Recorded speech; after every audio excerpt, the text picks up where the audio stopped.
Hello, Pat. Hi. It's Carl. Hi, Carl. Thank you for letting me know you're here. Oh, no problem. Just in case you didn't want to say something, you didn't want anybody else to hear.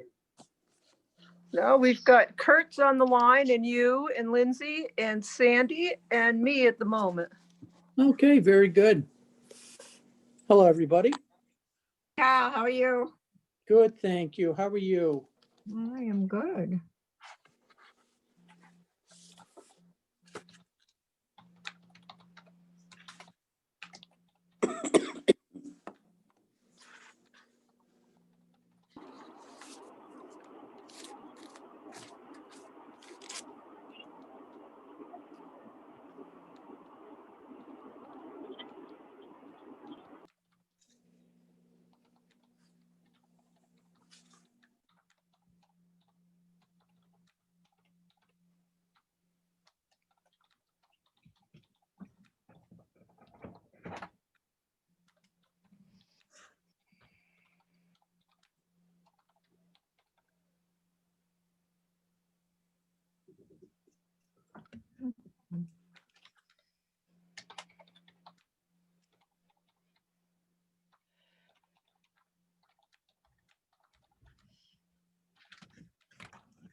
Hello.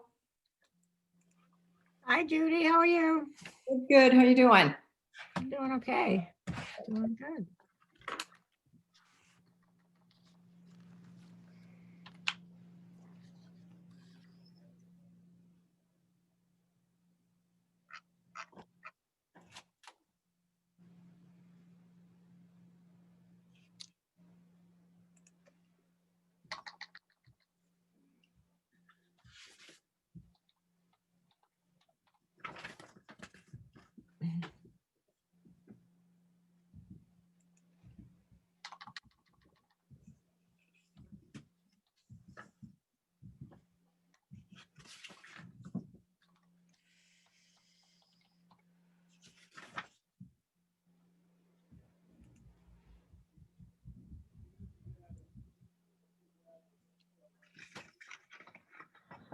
Well, it is 4:30. We're still, I know Kathy's not coming tonight.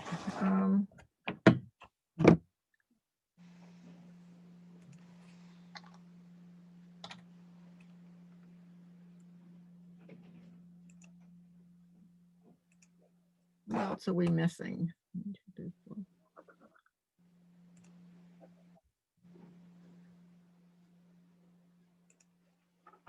Someone else. Oh, Bill just came on. So.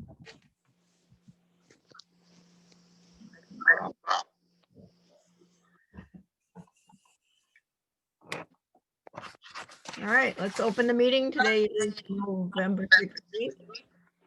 And Pat will ask you to read the remote participation meeting notice. Certainly. Pursuant to Governor Baker's March 12, 2020 order suspending certain provisions of the open meeting law, General Law 30A, Section 18, and the Governor's March 15th, 2020 order imposing a limitation on the number of people that may gather in one location, this meeting will be conducted via remote participation. Specific information such as instructions and guidelines for remote by members of the public and or parties with a right and or requirement to attend this meeting can be found on the town website at www.yarmouth.ma.us. For the public portion of this meeting, members of the public who wish to watch and listen may do so by connecting with the link or the telephone numbers published on the agenda. Thank you. And we are recording, is that correct? We weren't recording. We will be in a minute.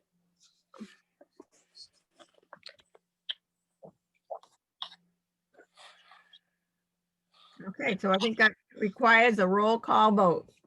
Sandy, aye. Judy, Aye. Will, Aye. Bob. Aye. Kurt, Aye. and Lindsay. Aye. Thank you. So do we have any minutes tonight? I have just about finished the 13th or the 12th, excuse me. I had 2 more paragraphs. I was hoping to get them done and send them, so we'll have to wait. Okay, we can hold those until Thursday. After town meeting would be very helpful. Thank you. All right. Okay, so tonight we have several departments on with us. We have Recreation, Department of Natural Resources, and Golf. So we have a pretty heavy agenda tonight. And hopefully we can. I got a late email from the golf department, from the director. Yeah. It reads as follows. Sorry, just looking for that mailbox on my thing. It says, "Dear Miss Armstrong,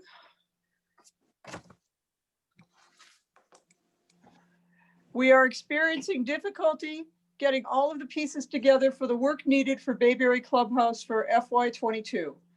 This work is the additional work that needs to be done, such as siding, windows, and extensions of the cart barn. At this point, could you please pull the request for capital budget? All other requests are ongoing leases or possible future leases if the money in operating budget allows. Thank you, Scott Gilmore, Director of Golf." So he's finding it's difficult to get someone to give him a bid on the work. And so he feels he's not going to get that in time. So he's asked to pull those from your consideration. Pat, just for clarification, it was for the repairs to the clubhouse, the siding, the extension for the carts and stuff. Did you say something too about leases though? He said he did put in 3 leases. He did a new leases. Let me pull that up. But he was still going to discuss those? Yes, Okay, they come out of his operating budget, but a couple of years ago, you had said you wanted to see all the different leases and requests that would fall under capital. So though you won't be funding those, if they'll come out of the, he still put them forward. okay, thanks. Yeah, we'd just like to hear about them, Absolutely. especially if he's leasing equipment. Exactly. All right, so let's start with Department of Natural Resources. Director Bodhone is on the line. Okay, Carl. If you just want to start it, see if they're in the same order in our book, I believe. Oh, I think the first one we have in our book is $59,000 for a 4x4 pickup, 1-ton crew cab with a utility body. We want to start with that one.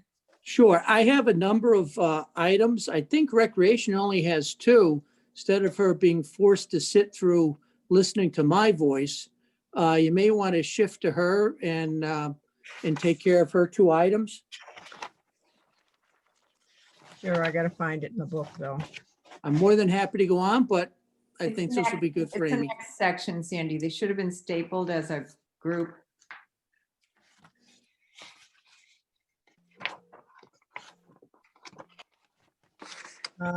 Is that the security cameras? Yes. Okay, all right. Recreation, who do we have with us tonight? Hi, can you hear me? Amy Howell's with you. Amy is the acting recreation director here with the town. And she's been running things quite extraordinarily well for the last 16 months. All right. What is your first name? Amy, her name is Amy. Amy. Okay, Amy, thank you. Okay, Amy, you're on. We start with the security cameras. Sure. So the first thing on here is our security cameras. We've had a lot of damage over the last few years, which is just getting progressively worse and worse over at Flax. And so Carl from DNR actually helped us out, and we had a bid done, or a quote put together, I should say, for security system at Flax with cameras, which would help us monitor it and be able to seek retribution for if severe damage, and just curb it a little bit more. That way we don't have to continue to, have this financial burden of fixing all these, all the damage. And I know, Pat did a lot of stuff and they've put a lot of money into that park, and it's just a shame to see it have this continuous damage. And we really feel like these would be, such an asset and really help us kind of stop this and curb the damage. And I will say, I think from my understanding, and Pat, you can go in, is that I believe this is going to be funded through the town, the beautification fund. That's correct. So I don't believe it will come through capital at all. So, It won't come through the tax levy, but Yep. we will make a recommendation on it. right. But thank you for letting us know that. Yep. So there's no cameras there now. No cameras, there's no lights, there's just a couple in the parking. So this will kind of help us, add all of that to help with security, safety, and just kind of hopefully curb it a little bit better. So Amy, you plan to have signs up saying this park is monitored by cameras? And will they be relocated periodically? No, not these ones, only because, since it's going to take the electricity, we can pretty much only focus them around the main building. And then the bathroom building, because that has electricity. So we're kind of stuck there just because of the signal that has to be sent back and then the electricity. So, but that's, while there's damage on other parts of the property, the big money is when it's done to the buildings and playground and stuff. So, that's where we focused it. Thank you. Okay, so you will put up signs though. Sometimes signs to. I might- believe Amy has posted a number of signs in the last few months. The significant damage has been done to the hurricane shutters on the building. They've taken and pried and bent and damaged the hurricane shutters, which now are not functional. So that lets the light in the building, and it also secures the building in the evening with the great big windows. So that's, she has posted signs about skateboarding. And I think there was one about being under surveillance, because we did have some hunting cameras there at one point. But as part of the law, we have to post signs that say you're under surveillance. That's required by the law. Okay. Thank you. Amy, I have a question. You mentioned the cameras, but you also said something about that you didn't have lights. So can you explain how you're going to overcome that? There's one big light on top of the building, and then we have 2 parking lot lights. But the parking lot lights are, it's quite a distance, quite a walk from the parking lot to the main building. And so once you get past that parking and that the main light on the building, which kind of only illuminates the front of the building. You know, we want to add lights on all sides of those buildings, and realistically motion lights. So that way, you know, we've obviously filed police report every time, but that way when the police are going, if they see a motion light on, maybe that'll trigger to them, okay, there's a reason the motion's light on. Maybe they'll get out and see what it is. But that also, lights also deter vandalism and hanging around as well. So it's part of the whole kind of security. Add more lights, because not only too, if you're there at night and it's dark, it's, you know, it's dark and not the safest. So lights will, talking with Jeff Colby, we want to get lights that come from the path to the parking lot. So if there is an event there too, it's also for the safety of the patrons that are at that event or program that night as well. Well, I'm in agreement with you about the concept of lights. What I'm trying to understand is the timing and how we're going to pay for them so that this can be a simultaneous, what I would call continuum of safety, as opposed to, well, let's put up cameras, but we don't have lights. Then we got to wait X amount of time. So that's why I'm trying to understand the sequence here. So the lights, I know Jeff Colby's working on them, so I know he was there. I can't give you an answer because I don't have one. I'm being empathetic. Maybe it's not coming across very well because of my beautiful Zoom background, which I know Judy is really having trouble, you know, not acknowledging. So I'm just going to call it out. It's okay, Judy.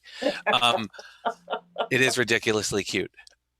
I just want to make sure that, of course, I am fully in support of security cameras. My wife and I own Camp Wingate Kirkland. We had some vandalism out at our archery field, and it wasn't enough to just put out cameras, because if there's no lights, like you said, without the motion detectors out there, you might as well take the camera money and burn it.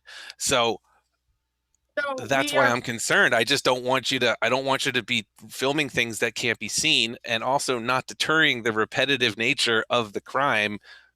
Cameras alone are not going to solve the problem. Now I'm off my very large soapbox. I just care, and I don't want to see this not be effective. So Amy, you said Jeff was working on that. Maybe we can check with him when he comes in on. Yeah, so Jeff's working on the parking lot and in the pathway lights, but we're getting lights for the building. They're not very expensive, so that's why they're not included in this capital request. Okay, well then I'll be quiet then. That's perfect. So that's now I got it. Thank you. Madam Chair, can I make a comment? Sure. Amy, it's Robert. How you doing? Don't put it past vandals to smash all your cameras and all your lights. I've been doing this for 30 years, and they take out everything, and you have to start from scratch. Just consider that in placement and quality of fixture, because they'll do absolutely. that. And then you start from scratch. We met with Nextel, who works with DNR on their cameras, and that was the biggest concern. Is where to place the cameras, and also we talked about the security cages that you'll see sometimes in gyms, like over cameras to protect them from balls. But that is absolutely on our radar. And Nextel, you know, we pretty much, when we walked the site and they gave us this quote, we walked the site and said, here would be the best spot because no one can get to it easily. Obviously, if people can try hard enough for anything, but it was definitely picking out the best sites, not only for our viewpoint, but also for protection of the cameras, because like you said, I wouldn't put it past people to smash them. So yeah, Nextel, the company that, you know, works with Carl stuff, they were great and kind of recommending the best places on the property and the safest places for that equipment. Okay, great. Thank you. All right, so your next item you have, if there's no more questions on that one, are the portable radios. So we use radios for basically 3 of our biggest programs / staff. The biggest would be our beach staff, and then our Flax Pond camp, aforementioned camp, and then our sailing program. All of our radios, as you can see in the description, over the last 4 or 5 years, we've just, through natural wear and tear, you know, when we're out at the beaches, getting dropped in the water during a rescue, in the sand, at camp, dropping off a counselor's hip, So really natural wear and tear for what we use them for has really caused us to have to put in almost $20,000 into reprogramming them or buying one here or there. And so what we'd like to do is obviously purchase all new ones, so that we don't have to keep, at this point, it's really just patching it up, and spending more and more money for equipment that is really imperative to the safety of our beach patrons, our staff, our program participants. So How many are you looking to purchase? for our sailing program, 10. For our flax staff, it'd be 24. I'm sorry, sailing is 8. Flax is 24 program radios, and our beaches would be 44. Madam Chair, can I ask a question about this? Sure. The one thing I see about a little bit of a problem, this is the anticipated lifespan's only 5 to 8 years. I thought we could only vote on things that were gonna have a 10-year life cycle. That is true. Yeah, It's usually, it's outside of our purview, I think is the problem. Now, if you can find one that's gonna last 10 years, but it is greater than $10,000, so,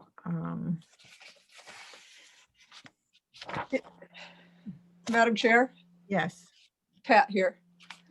How does that fall into things such as safety vests for the police and the tasers? I don't believe they had a 10+ lifespan as well, but because of the cost, it became an item for the capital budget.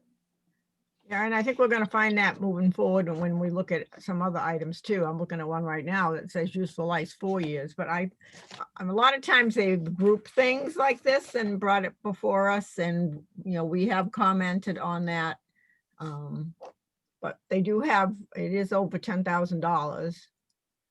I thought it was a 5-year lifespan of 10,000. Yeah, that's what it is. That is. So this does fit, 3 to 5, so it does fit. Right. Thank you. Madam Chair. Yes. So, Amy, can you compare and contrast for me why you're not using cell phones for some of these applications? I mean, I understand the Yeah, law 'cause they suck. aspect, but at camp, you know, anyway, could you address that, please? So for the beaches, the easy response there is cell service. We can never, just the way it is, we wouldn't be able to, especially out at Grays Beach. Cell service can go in and out, and for an emergency, we just can't rely on it. Our radios for the beaches, they're town-wide, so we can be at Grays Beach and communicate with our staff over at Seagull. Our radios for the beaches also have immediate contact with fire, police, DNR, and cell phones. It's just not, it's spotty and they're just not reliable. For sailing, it's the same because they're out on the water.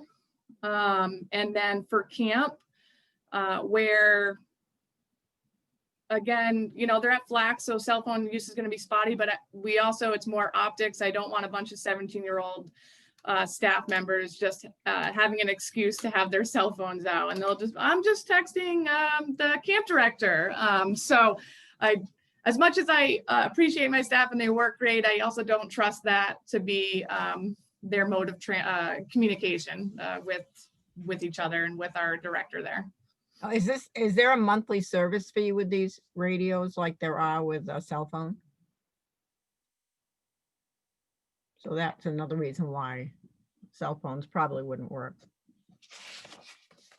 And this $20,000 number for repairs is huge. I mean, how much do they cost per unit? So there's different types of radios that are used across them, and obviously the very expensive ones are ones that I talked about for the beaches, where that's programmable so that we can communicate across town. We can communicate with the fire department, with police, with DNR. And so some of the quotes that we have gotten for those, you know, you're talking $400 a radio for the programmable ones. Our two-way ones are a little bit less, in between $100 and $200 a unit. So they're expensive. And now when you add all the, you know, you're up to 60 or 76-ish total. It adds up quickly. Okay, can you hear me? Mhm. So I guess my concern though is more the $20,000, and maybe just as a sidebar to think about having some kind of a threshold policy for repairs, where the repair is not worth it anymore, so that it doesn't accumulate to $20,000, which is approaching what this request is. Well, and that's exactly right. Some of that is purchasing new ones, and some of it's repairs, but the problem is we need them. So even if we reach that threshold, you know, when we're out on the beaches, we have to have them. So that's the negative of it as well. So, and that's why we're hoping if we can get all new ones, then for the next 5 to 6 years, we won't have to spend, you know, $20,000 on fixing them. So, and I think at this point, they've just gotten to that point of kind of no return. You know, we're just doing a lot of patchwork because of how old they are. So where did you get the $20,000? Do you have a line item budget for repairs and maintenance? Yes. Yep. And I had my admin assistant look up what we've spent the last 5 years on the radios. I was just as surprised when that number came up, but which is why it is now sitting there for you guys for requests. So. Yeah, there's a lot of money. So have you reduced that line? If you get these, are you going to be reducing that line item? So most of that is out of our offset account. So we would now be able to use it to go purchase stuff that we need, other stuff that we need, instead of having to put it towards radios. Offset account. Can you tell us a little bit about that? Our offset is pretty much all the revenue we bring in from our programs. So Flax Camp being the biggest, sailing, and then any other type of programs and events that we run go into our offset account. It pays for all this expenses, staff, pays for our admin assistants' full salary as well. And when we have a down year like we did this year, it's a struggle. So. Okay. Any other questions of Amy? Madam Chair, if I might. Yes. Amy, thank you. That was very thorough. I appreciate it. If I could offer any info, it was before Amy arrived here in Yarmouth. The philosophy of the radios was they were hard used. They were attached to the back of a wet bathing suit. They fall off into the sand. They sometimes were forgotten that they were on the bathing suit when a guard went into the water. And so we went and found through our local dealer a inexpensive radio made in China that was about $199 for these two ways, not the big expensive ones, but the littler ones. And we thought they were great and we could program them until they just started not being programmable in English and they only spoke Chinese. And so the kids were out there trying to get them to work. And so it was a bad purchase idea. And now they've found a better unit that will be easier. So we had to get rid of and purchase a lot of new radios because those Chinese radios were not a good choice, but they were inexpensive for the time. Are these radios on the state bid list, or where do you get a price for something like this? Cape Electronics, which is here in Yarmouth, has that contract with the town. So they provide radios to a number of the different departments that require them, either in vehicle or through portables. Okay. So they're our local supplier and they will maintain them and clean them and help us reschedule them. Are we still using them, Amy? Okay, great. And is the recreation department offering Chinese classes Hmm. so we can use them? Oh, you thought I was kidding. Okay. All right. Kurt liked it. I was waiting for Amy you, to Amy. answer. I've gone to mute. Okay, yep, bye.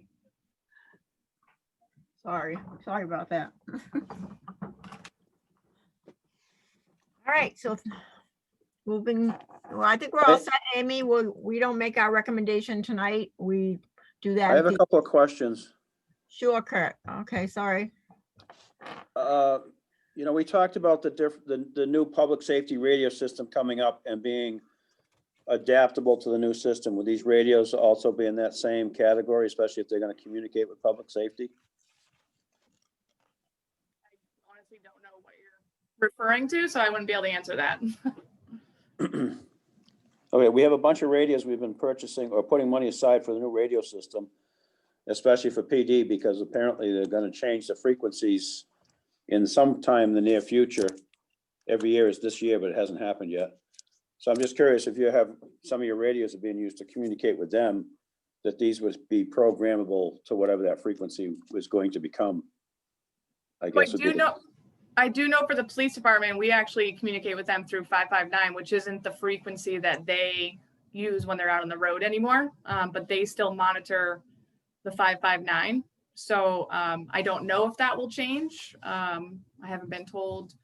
So I know that we don't even really use the frequency that they're out on the road with. We use a different one anyways that they monitor at dispatch. Okay, and the other question is, where does the money for the beautification fund come from? Is that, I believe out of the boardwalk planks fund is the beautification fund. So I got it. I'm not against your cameras. I think it's a good idea, but I think that's not what beautification money is intended for, in my opinion. So I'd like to see that come from somewhere else. Just my 2 cents. That's what I had. Thanks. Thank you. That's a good point. Good question. Well, Kurt, Madam Chairman, if I might. So we were looking for areas where we might be able to support. And when Peter Johnson Staub and Sean were still here, they took what was a revolving account that was generated, the monies that went into it were generated through different purchases that the residents could make. One is the boardwalk plank, others were fleeces and hats and coffee mugs and a whole bunch of things. And the reason to raise that money was to make improvements and some beautifications around town. And we did buy some fancy artistic bicycle racks, and we used to give out grants for beautification. But what we're seeing is that the account is growing and it's sitting there with the hopes that if there is something that happens with the boardwalk, that the part of the money that was raised by the boardwalk sailing of planks would be available for a repair. But in the same extent, this building, which was built with capital funds, is beginning to really look rough after a short period of time because of the damage. So we're trying to protect an asset we just recently purchased and created by using these funds to help security around it, because we always cut things back to the minimum. And so there was no security included in the bid when that contract went out and the property was purchased. So that's why we're looking about the beautification fund. We feel that there were some funds and that it would help protect an area that was really beautiful and attractive and brought in a lot of revenue through rentals and weddings and the likes. And now all that money went into the general fund. It's not available to us to use. Any of those rentals go into general fund and not to a fund that Amy can access to make some of these repairs. And so we thought there was somewhat of a justification in that thinking. So Pat, to rephrase, it's to protect the beautification that has occurred. That's correct. Thank you. What is the balance on that? I'm looking through our list, but I'm not sure which list it's on. $144,000. Okay. And another random question for you guys. Last year you had the 3.37 that was for Sandy Pond. That's not on the list at all anymore. And I don't think we approved it or we didn't recommend it from last year. That is going in through grants or something like that. You Right, don't it's because- remember approving $3.7 million for that Sandy Pond project that we're starting in the spring? That was approved. Sorry, I'm looking at like our, oh, No. I didn't think so. Yeah. So anyways, any reason why it's not listed on here? Are we just giving up on that completely or? It's because It's it's not- moved to it's parks. Okay. So. Got it. Thank you. I'll try to keep it straight. Let us know when you figure it out. We'd love to see Yeah. it. All right, Amy, thank you very much. As I said, we're not making our recommendations tonight. We will do that at the end of our review. Thank you very much. Thank you, Amy. Good job. Now we can go back to Carl. All right. Now you get to listen to me. I'm sorry. Let's see. Just for a quick comment, when we were talking about the radios, the programmable radios will still be able to be used with the upcoming system because we're going to need to keep some of those frequencies going because we use them as well in my department. So that's all being discussed still in the planning phase. All right, thank you. All right, so the first thing we have is your 4x4 pickup 1-ton crew cab. That is correct. That one is the full utility vehicle that we use for the bulk of our towing. You had approved it for this year's capital budget. Unfortunately, it didn't make the secondary cut going into this special town meeting. So it's back as my number one on my list this year. It is replacing a heavily used 2008 F-350. Like I said, it's used for our heavy duty towing as well as our plowing that we do in the areas that we maintain in town. We have cut back on the size of most of our other pickup trucks so that to lessen that cost and have a primary vehicle to tow the heavy loads, which this vehicle is used for. It has had significant repairs and maintenance over the lifetime of the vehicle. And it's pushing the 100,000 mile mark. We're just going around town, working at conservation locations, waterfront locations and alike. It's not a patrol vehicle, so it tends to have a little bit less mileage. It doesn't, I think the form got cut off and it doesn't say whether you're trading, auctioning, what are you doing with the old vehicle? Interesting. It must have gone to the second page. Well, it's going to all depend on what the pricing happens this coming spring and summer as far as how much they're going to go up in their prices. The people at the state contract dealers, we would use the state contract, of course. They are hesitant to give us a really hard, firm price with the prices not necessarily being set coming up after the first of the year. Usually by the time we get these vehicles, they're the next year's model. So they're not willing to put a real hard number. They've just giving us a percentage. We can expect it to go up.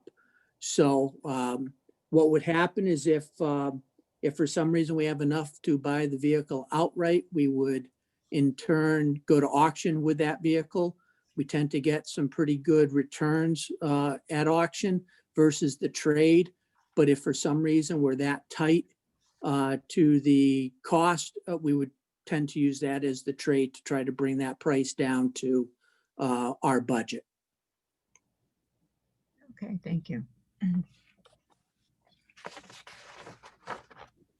Sandy. Anyone have any questions? Judy? Hi, Carl, it's Judy. I'm sure you talked about this last year, but the one that's being replaced, does that have a plow on it? Because I'm not seeing that it did. And if this is an additional plow, could you kind of address that? Otherwise, it's kind of a replacement.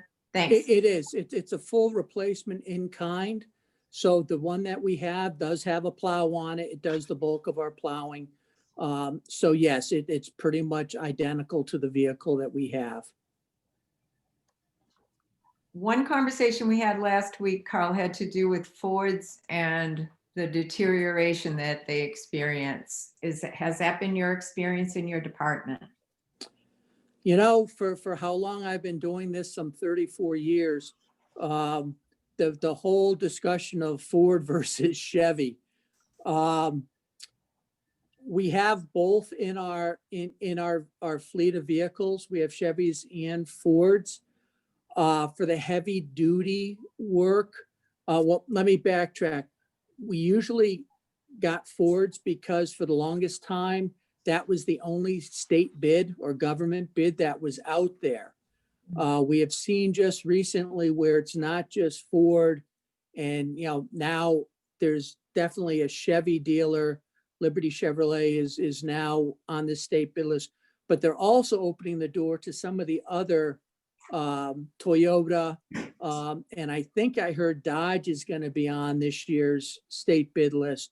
So that kind of opens the door for us to shop around when the time comes to see what we can get for the best deal under the state pricing. Where that we go by the state pricing. We've gone out to dealerships versus the state pricing, and honestly, the state pricing tends to be pretty darn good. I think those dealers, they do cut it down close with the state pricing so that, the other dealerships, and many times other dealerships won't want anything to do with it just because they're dealing with state or municipal governments and the hoops they have to jump through with payment and everything else. So yeah, the fire chief told us there were Dodge Durangos that he was looking at. And Okay. that's comparable for you, but it does sound like there will be Dodge choices available too. It just concerns me that we keep seeing these Fords and keep seeing the rust. So that's all I have to say. Thanks. All right, Sure. thank you. Any other questions on this item? Yeah. Kurt? Number one, aluminum utility body versus steel. Especially for this vehicle, we would definitely want to go with the steel body, just because of the loading of equipment, moorings, pyramid anchors, all those things. I would be afraid that the aluminum bed might have a failure. We do spray in bed lining for it, which has actually been very beneficial in over the last 10 years of sustaining the beds longer than the plastic bed liners that have been used in the past. So that was one way that we tend to get a little bit more longevity out of the beds. Well, I know that Dick Court's truck is already starting to rust out. And then when we ordered Robert's truck and the one for, I believe it was Parks, they seem to be holding up better as far as the rust issues. So, if you buy a steel body, it's going to be the same problem we've been having for years. The other question is a big gas like that versus a diesel. That's an engine that big is going to burn a lot of gas. Well, we have a diesel now, and we bought it because we thought maintenance would be less. And whether we have a lemon or what it might be, we're going to go back to the gas again. Okay, so I would also ask, what's the warranty? Because, you know, this is it looks like a brand new motor from Ford, so, you know, usually the first, second year of a product like this is usually the headache time, so I would hope it has a long warranty period, because I'm sure, you know, if it's gonna end up in the garage, we don't want to end up having to pay huge money to replace the engine or rebuild the engine or whatever it might be. Absolutely. I know that right off the bat, we had issues with this engine, the diesel, within 2 years of getting the vehicle. So we are definitely concerned about that as well. And we're going to be paying attention to that as we move forward when we do choose which vehicle we end up going with.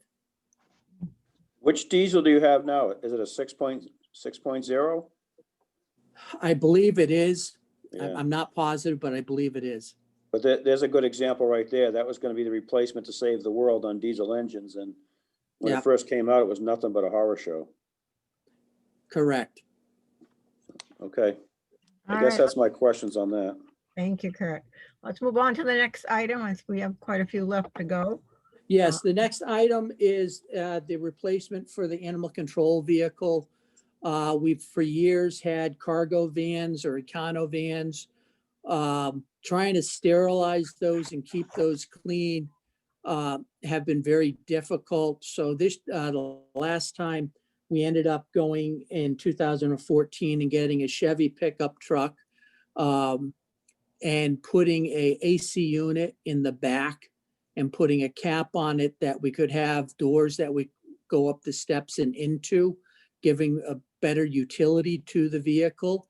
I think we are going to go down that road again, going down the road with a pickup truck, with the cap, with the AC unit on the back, because in the summer, we definitely need to keep the animals that we are picking up, you know, safe and comfortable. They're stressed out enough as it is. We don't need to see them get overheated. We also found that we did a spray and bed lining on that. So sterilizing it was so much better. Opening doors and, you know, spraying from the front back with first sanitizing and then spraying it out has worked very well. So I think we want to stick with the same type of vehicle.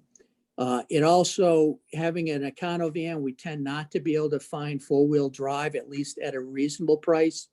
This vehicle goes out in all kinds of weather. So in the winter, when we have a bad snowstorm, with the four-wheel drive, we're still able to get around, still able to respond to the calls in a reasonable manner. So it's not an econo van, it's a pickup. Correct. We finally just made that decision when I put all this together. We were still on the fence, so I wanted to cover my bases. Okay. So are we taking a Econo van off there as a choice here? Yes, you can probably just cross that out. Like I said, we've been going back and forth, and we finally decide to stick with the makeup that we have. So And what this size? and this vehicle, I don't know if it's going to be another Chevy or not. Once again, we really want to see what the state bids look like as of the first of the year, especially with the other brands that are starting to be picked up under the state bid, so that we can try to, you know, purchase the best item for the need and especially longevity.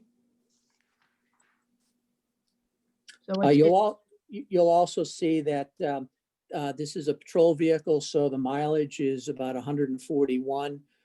ACO patrols a lot more. That is primarily what they do. My NROs have a little bit less with their mileage on their patrols because they're also doing projects. They're also on the boats, so they don't get driven as much. But this vehicle is heavily driven, 7 days a week. okay, thank you. Any questions on this before we move on to the next one? So the next one is replace motors and controls for J48. Correct. J48 has, my goodness, at this point, closer to 3,000 hours versus the 2569.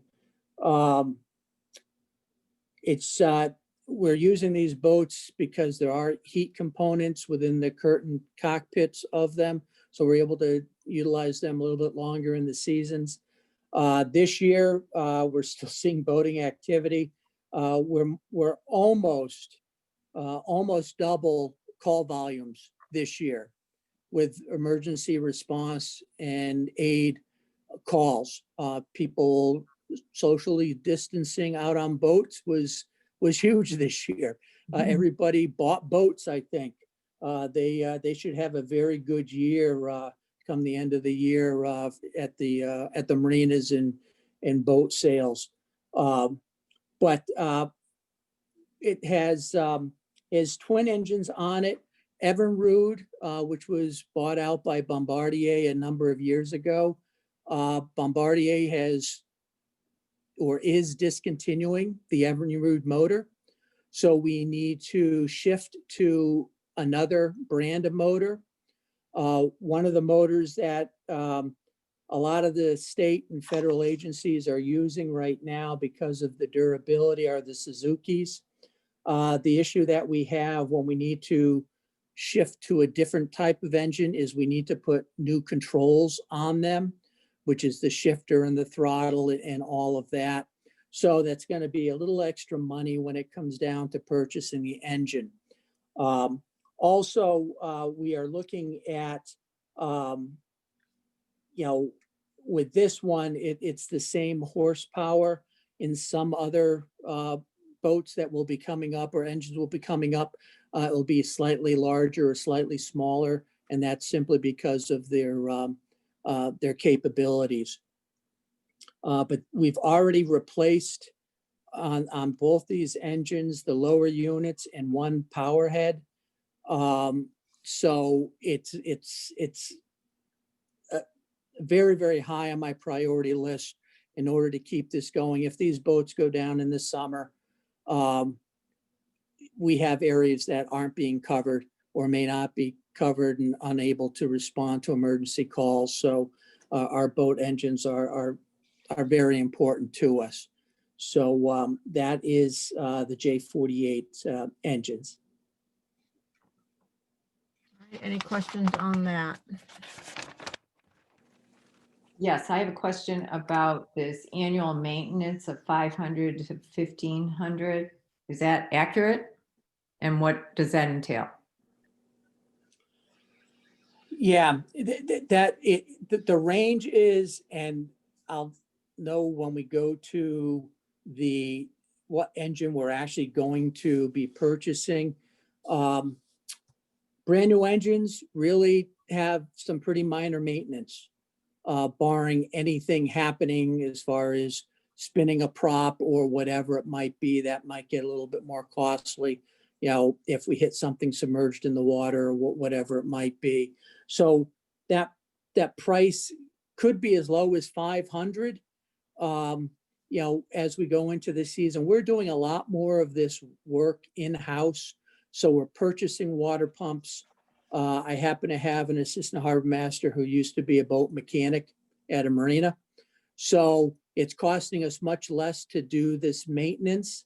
But the range, like with everything, depends. We're also talking about two engines. So it's probably going to be, probably right around the middle there of about $1,000. But that is pretty much standard. Thank you. Thank you. All right, moving on, waterways dredging, $75,000. Waterways dredging, as we've discussed for many years, would love to try to get this out of the capital budget process since we need funds every single year. We are doing last year we did not do much dredging simply because of the county dredge. Their dredge was down, they got a new one. It blew the engine on the dredge itself. They had to get that replaced. Then we fall into time of year restrictions. We can only dredge certain times of the year. due to environmental issues such as winter flounder, anadromous fish runs, horseshoe crabs, the list goes on. So unfortunately, when all this happened, it pushed everything back and we fell out of our windows. However, this year we're doing a significant amount of dredging. I anticipate utilizing all or nearly all of the funds we have currently, as well as another $91,000 that I have in a grant that we got from the state. So next year, I anticipate absolutely needing some dredging funds because we're going to be that low. We've been lucky and unlucky up to this point because the county dredge hasn't done much. So we haven't spent the money. However, the work desperately needs to get done. They are setting up to do Parker's River right now. Then we'll go into Bass River and we'll do the mouth of Bass River up inside the river and then way up by the Route 28 bridge. We have some grant funds and some dredging proposed for up there as well.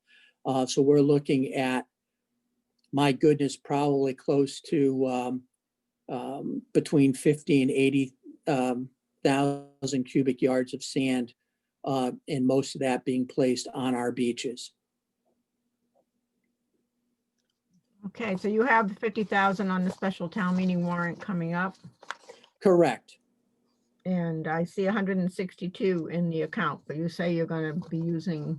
Well, playing 91, yeah, 91,000 is in a grant and it's a 50-50 match. So just in that portion of the Bass River dredging, we're going to be cutting it pretty close as we come to the end of what we're going to be dredging. And I may find out with some of the pre-dredge surveys that I'm still waiting for, we may need to pare back some of the amount of dredging that goes on. But hopefully with this amount that we're getting through special town meeting, we'll be fine. Okay. All right, any questions for Al on dredging? Yeah, so will the Bass River and Parker's River be, those will be accomplished so that this request should be more focused on Mill Creek and Lewis Bay? Mill Creek has already been done for this year. But it would be for next year, coming up into the next year. So that's why this request on this capital budget. So that next fall, we'll go out, do pre-dredge surveys and take care of whatever we need to take care of with that requested funding. Okay, so all 4 locations should be done every year? At least Parker's River and Bass River really needs to be done every year. Lewis Bay and Mill Creek, we do as we need to. For example, this year, Mill Creek had a bar that came almost all the way across the channel. That's right. And we had to, stagger the buoys to make sure people did not hit that bar. But that was a prime example of those time of year restrictions that prohibit us from getting in there the good bulk of the year. I think we have only 4 months that we're able to do anything in Lewis Bay. And that's probably even less. It's more like 3 months. So then would that pop up to be the primary target because it wasn't addressed? Not necessarily, depending on storms and the amount of shoaling we have. Naturally, the sand migrates along the shoreline, so that fills in our channels, especially at the mouth of our estuaries.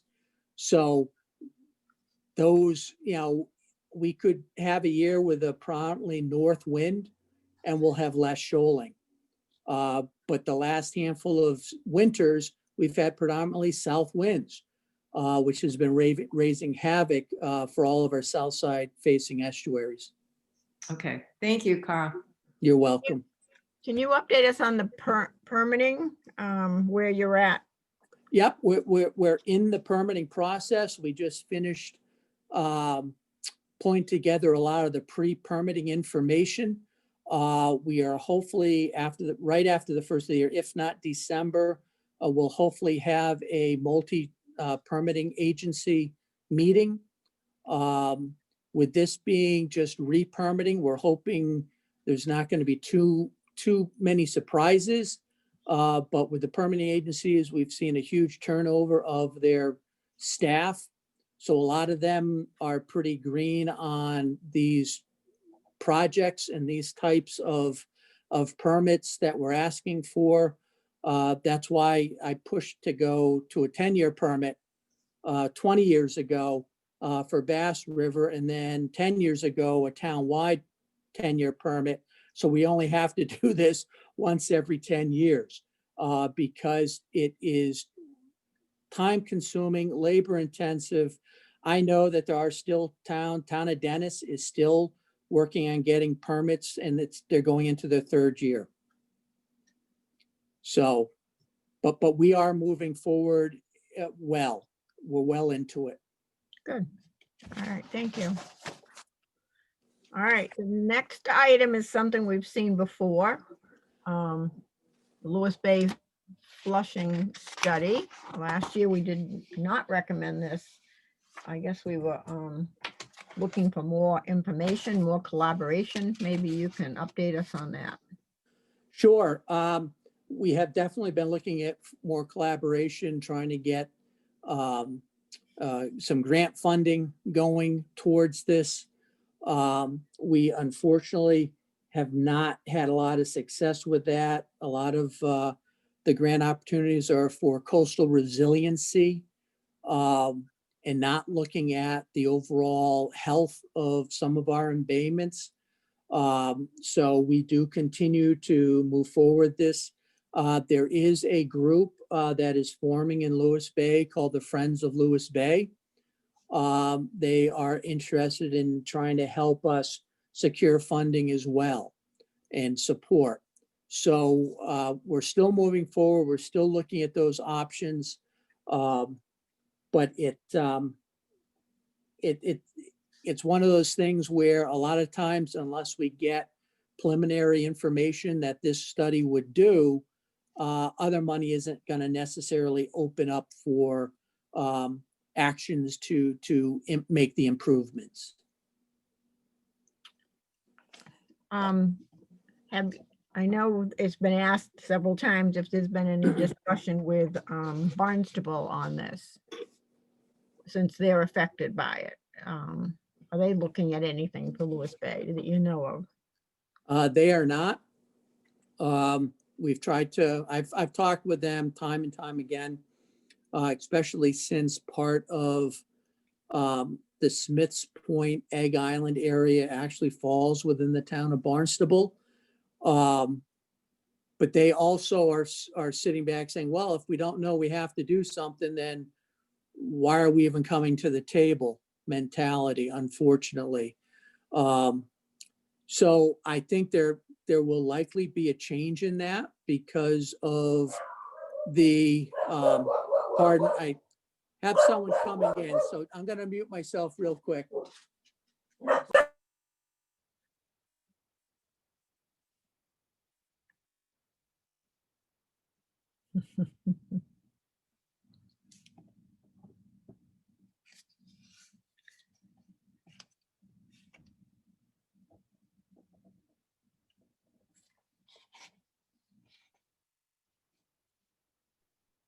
While we're waiting for Carl, does anyone know if this Friends of Lewis Bay group has membership with people from Barnstable? Does anybody happen to know that? No, I don't. It's Carl again. Yes, they are trying to get some buy-in from Barnstable as well. So One of the questions last year is that there was no scope of service included. So what are we getting for the $120,000, and where did that number come from? yeah, Woods Hole Group has just giving us a really preliminary estimate on it. I did contact them again. They're all working remotely. I asked them for a better scope of detailed cost for different items. And I have not gotten that. That's why this isn't one of my top 3 or 4 priorities, unfortunately. Okay. Any more questions on that? Yeah, I think it went last year, it was maybe like a 3A priority, and this year it's 5C, so other priorities have popped up for you, Carl, I'm assuming. Yes, they have, unfortunately. You know, the vehicles and the engines and the dredging are always top priorities, and knowing that we are really in a point of not having or potentially not having the funds, I wanted to put the higher priorities really emphasized. All right, so the next item is replace motors and controls on the work barge for $12,000. Yes, that is our work barge. We maintain all the aids to navigation with that. We use it for large shellfish propagation projects. It's a pontoon pontoon boat, actually, we've made into a barge. And we, you know, we have an A-frame on it to help us lift large items and objects out of the water. This had a engine that we repurposed and put on this. I don't think I've ever come before you looking for an engine for this boat because we've always found something that we've been able to use, not, you know, that wouldn't reach the need of this. However, we've kind of run out of those options. So I'm here before you looking for that. We have we've been having some significant issues for the last year and a half with it.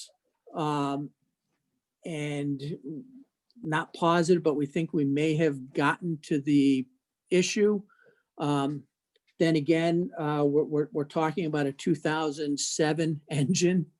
And I know it's just a matter of time before everything finally goes, the seals and everything else. And at that point, it's just, you know, isn't worth replacing. So I wanted to at least get this on the radar. And with the shorter money of only $12,000, maybe if there was some money somewhere, this could fit into that money that's available. Questions on that? All right, the next item is the Long Pond study. Correct. The Long Pond study is the first you're seeing of it. We've been trying to go the route of finding grant funding to try to do this project. We're finding that there's not a lot of money out there for freshwater projects such as this. I think we really need to start looking at our freshwater ponds as we are with our estuaries.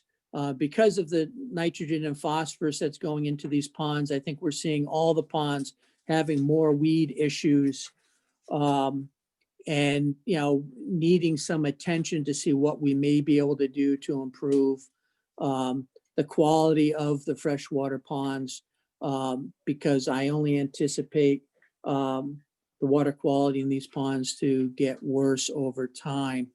One of the new emerging concerns is cyanobacteria.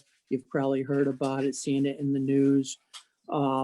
You know, that is, you know, we get those blooms with higher nutrients within the waters. So I really, since this pond is one of our largest ones that has a weed issue, a nutrient issue, I figured it was the first one that we really needed to jump on and pay some attention to it.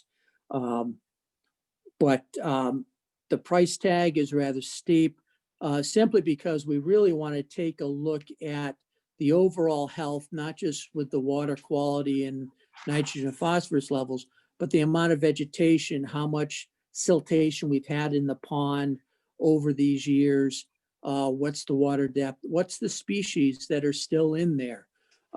This, believe it or not, this pond gets stocked with trout in the spring. That's how good the water quality has been.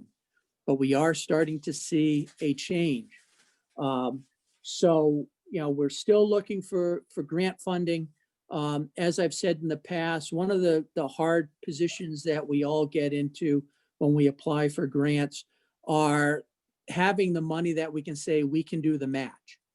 And I've always brought up and have always suggested there really should be some sort of pot of money, an account that we that are trying to find grant money can tap into, because if you get a grant and you don't have the funds, you'll never get a grant from that agency again. As well as in many cases, in a number of the grants that I have successfully gotten, they needed from our finance director a certification that the funds were available. So that's how far a lot of these grantors are getting, as far as they've been burned with entities that haven't had the matching funds in hand. So grants, sound great. They're tough to get, but there are some things that are holding us back as well. Are there wells in that pond? There is a well to the north, one of the drinking water wells to the north. And that does have an impact to the pond. We always see in August and September, the pond drop. And it seems to correlate with some of the rotation of some of the wells around town. We have an anadromous fish run that goes up into there from Parker's River, as well as an eel run that goes in there. It's a highly productive pond, but we are seeing some alarming signs that some care needs to be done. All right, thank you. All right, moving on. We're running a little late tonight. Sorry, Pat. Oh, and I will make this one quick. You've seen this in the past. It also falls number 8 on my priority. Aids to navigation. I don't know why people like to hit our buoys, but they like to hit our buoys.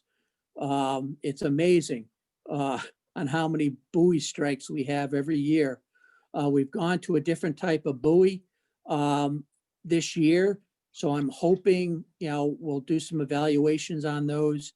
That's why this is a number 8. We'll probably, or we may need to look at next year of absolutely having to do something. But this is a smaller article for replacement buoys and buoys that we can have on hand in case we lose a buoy or that we have a buoy strike that's bad enough that it just doesn't ride properly in the water for the aid to navigators. Okay, I know you did have this on the list last year, and our recommendation basically said we thought you could wait another year. Which it looks like it went down, the request. did. It had been, yeah, so I mean, everybody go buy a Scratchy, because when do things get less expensive ever? Absolutely, and Cool. actually, this request is for less money as well, and that's simply because the buoys that we have seem to be holding up, but we're going to need to start replacing them as time goes. Not a big mass of replacement of 30,000 or 35,000. And we went through, and I think we've replaced almost all of them over time. Now we're getting to the point where the first ones we've put in are, from algae and barnacle growth on them that need to be cleaned off at the end of the season, to boat strikes, nicks and whatnot out of them. We're starting to see that wear, so we really definitely wanted to have that represented, but not in the sense of we need to replace a good number of them. All right, thank you. The next item is Andy, I had a quick question. Sure. Why is Natural Resources using swim buoys? Where are those? Are those, because I would have thought those were in the swim areas with the lifeguards. They are in the swimming areas, and they are, we inherited them a number of years ago, because we were the ones that were taking them in and out anyways. It's not like the lifeguards can go out there with their paddle boards and pull the buoys and anchors up on the paddle boards. So we've always helped to maintain them. So when it came down to some of the replacements, that's when we started to, start publicly saying we do the swim buoys, I guess. Thank you. Thank you.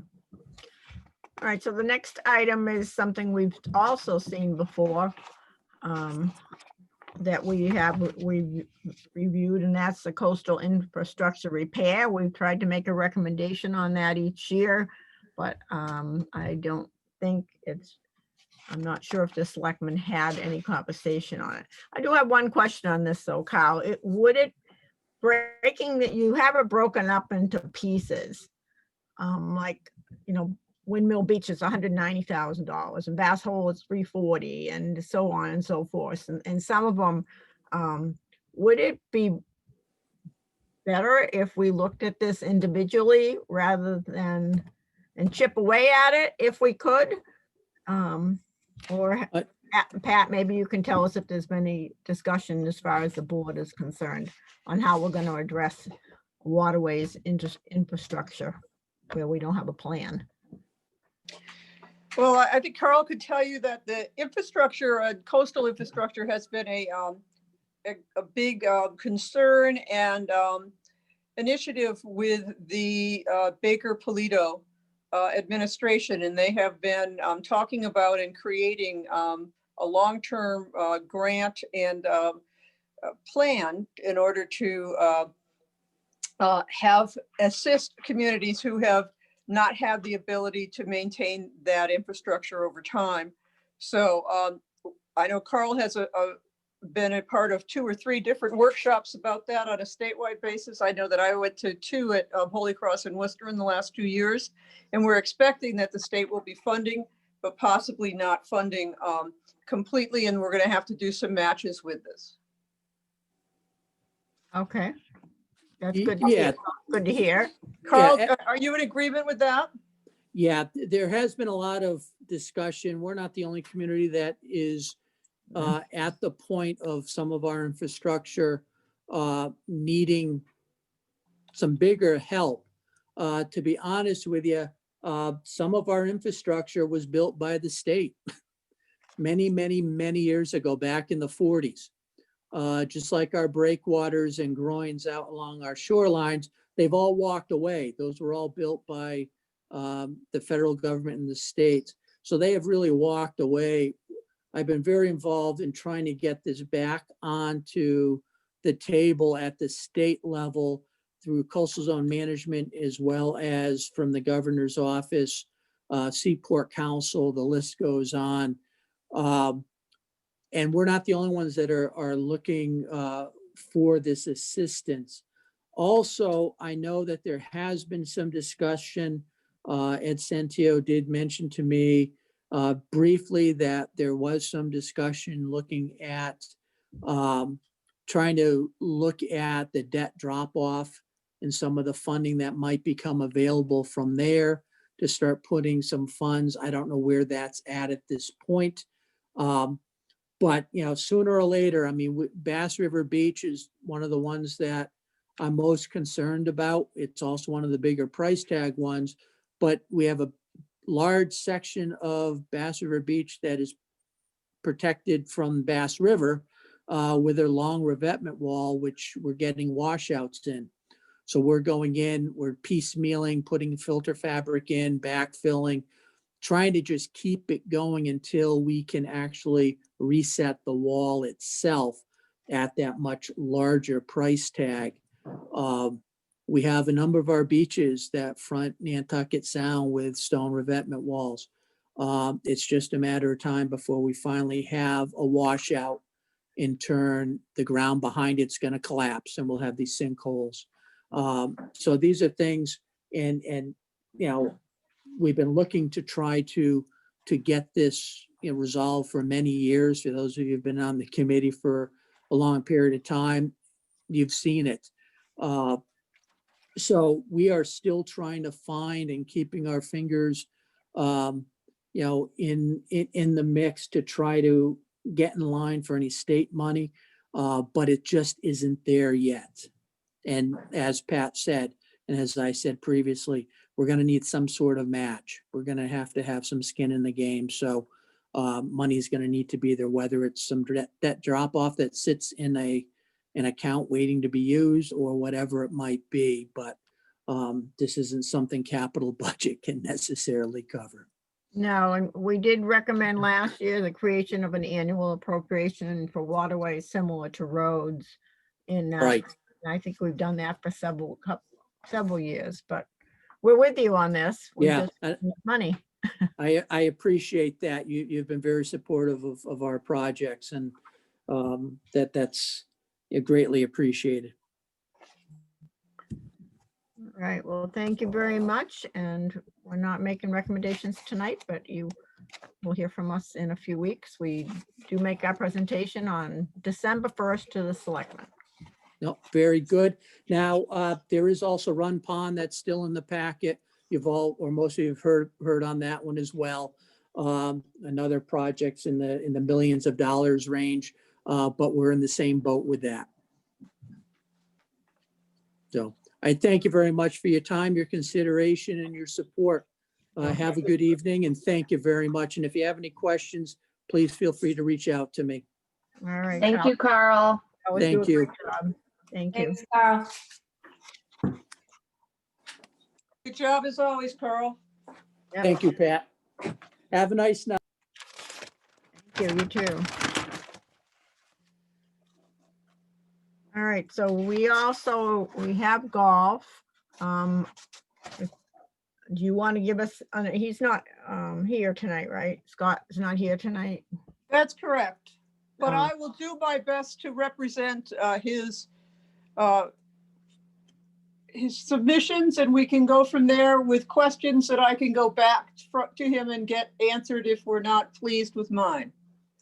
And Okay. believe me, I'll have no insult if you're not pleased with mine. Yeah, we just need an overview of the leases, and so we are familiar with them. I would think that you are familiar with them, and that this has been something he's been doing for a while. Where am I here? Golf request course renovation. So let's start with FY22 golf capital request course renovation. Bass River. Renovation of the course. I'm seeing it. Let me view it to see if it'll pop up with that. That's not until 2024. 22. All right, he put it out a 2022 request form. My apologies, I didn't open up the 5-year, the 2.5 million, but you are aware, I hope, that there is a discussion to raise a number of the holes at the course, open it up, put in cisterns underneath it to accept the effluent that comes from the septic treatment plant, which will be down on the Dennis Yarmouth line, and then rebuild the course, and the effluent will, and the wastewater project or clean water project will pay for that to repair the course back to its original or modified level, but it will not pay for the clubhouse, which will have to be rebuilt as well. So stay tuned for that piece Okay. coming up. In terms of the John Deere equipment, is that on this year? There's I'm trying to figure. Yeah. Tell me what you need me to talk to you about, and I've got all the submissions here in front of me. All right, so the first one is a maintenance equipment lease for Lease. $70,000, and that Right. new mowers for Bass River, new reel grinder for Bayberry. Yeah, so the mowers tend to flip around. They get pretty hard use and pretty steady use. And the mechanic that they have, and it's like a mechanic at each place plus a half at this point, is very good about changing oil, sharpening blades, making sure the springs are right. We get a good amount of use out of those, but we beat it to heck. So this is the same John Deere that he's looking for that he did previously. He's had a John Deere lease before with you, and he's looking at 70,000 over a 5-year lease. So that's 50. That's I'm trying to do my math quickly. That's 14,000 a year. He's been in his plan, he has 70,000 for 4 years. All right, 70,000 each so year. it's 70,000 a year for 4 years, and then he's pretty much beaten that up. But if you would like, I don't know when we'd squeeze them in, but we could try to squeeze them in for these leases. Those leases don't come out of capital investments. Those leases come out of the enterprise fund. So it wouldn't impact your bottom line. Let We me just found ask, if they sign a lease and then it comes out of the operating budget, and I know they did really well this year, what if they have a bad year? How does that, who pays for that lease? they still paid, they're still obligated for those leases. And we've been looking to change our oversight with Ed Centio, once things calm down a little here, to do a monthly, more in-depth report from Golf on their projections and where they're at and how they're spending, how they're hiring in part-timers and seasonal workers. But they've never missed a lease payment, and it's always been paid up front. We've never been behind. And even when we have the hurricane and we had the tornado and many trees were down and we were closed for a while, we still paid our leases as was expected. This is a question for Bob. Have they gone before the finance committee yet with their budget? No one has. Robert? Okay.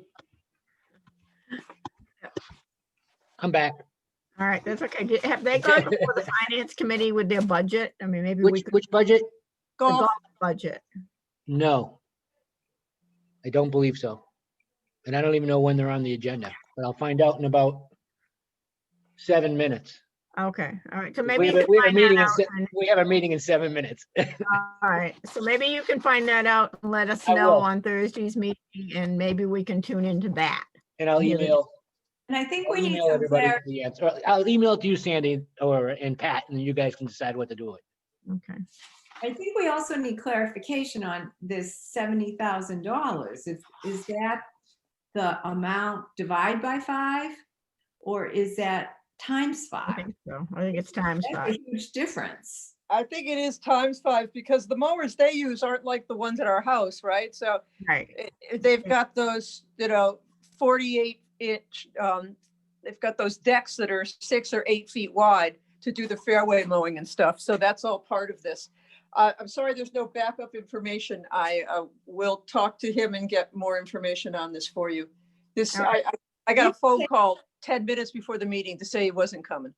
Even taking that into account, a homeowner's $500 whatever, and you're paying $14,000 a year. This is the divide by 5 model. No, I think I'm wrong. I think it's 70 a year for 5 years. I think it is too. Well, and on last year's stuff, it shows that there was mowing equipment lease, but that it was $46,000. But So maybe if, for multiple pieces, wasn't Yeah, it that? depends on how many pieces. Yeah, it should have said here, like you get one truck, that should have said there was a list that said how many mowers, what size the deck, how many other things that he was talking about. And I've got utility carts out. That's great. How many How utility? many? Right. How many? So this was not done to the detail required. Right.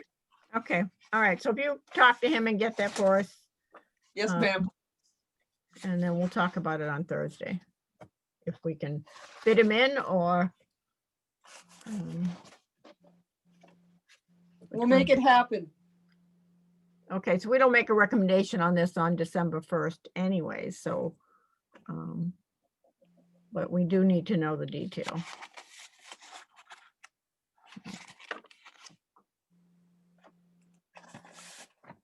All right, do we have any staff and committee updates? You are on the agenda for town meeting to present the capital budget funded from the levy and also from the asks, which is number 1, I believe. Article 1 or Article 2? I think Look up it's Article 1. Article 1. Okay. We'll be there. But not Article 3 from other sources. No, that's been clarified. I think that you haven't been asked to do that, but it'd be good to have you in the audience in case there's a question. Okay. And then after that, you could get out of there if you choose. Madam Chair, Yes. hello. I want to thank you for sharing and forwarding the emails and other information about the Town of Yarmouth Visioning project. After our most excellent meeting on Wednesday, I've already gotten permission from Chairwoman, Crowley, to attend those workshops late, but it's the very first of 4 visioning workshops are happening on Wednesday night, starting at 5:30. So I would just encourage all of you who are listening and watching in whatever time space continuum that you see this, that if it's before Wednesday, November 18th, you can still register by going to the Town of Yarmouth website and clicking on the visioning button. And if you somehow miss that one, there are other dates, especially in the first 2 weeks of December. So there is never a dull moment, Madam Chair. No, there isn't. Not during this time. I mean, look at Bob. He's turning into a pumpkin in 2 minutes. We'll let him go. All right, so I'll entertain, if there's nothing else, we'll entertain a motion to adjourn. We are meeting again on Wednesday. So moved. Kurt, Kurt, can I have a second? I would love to second that, Madam Chair. All in favor, roll call. Sandy, aye. Will, Aye. Judy, Aye. Bob the pumpkin. Oh, Wow, he went for Lindsay. it. I think he went for Lindsay, Aye. and I think Kurt made the motion. Kurt. did. Aye. All right, so we'll see you all at the town meeting, maybe tomorrow night. Hopefully, some of you will be there. With that, have a great night. Thank you. Thank you, Pat. Thank Thank you, you Madam all. Chair. Thank you, everybody. Yeah, thank you. Thank Will. you, Easter Bunny. Bye. Good night.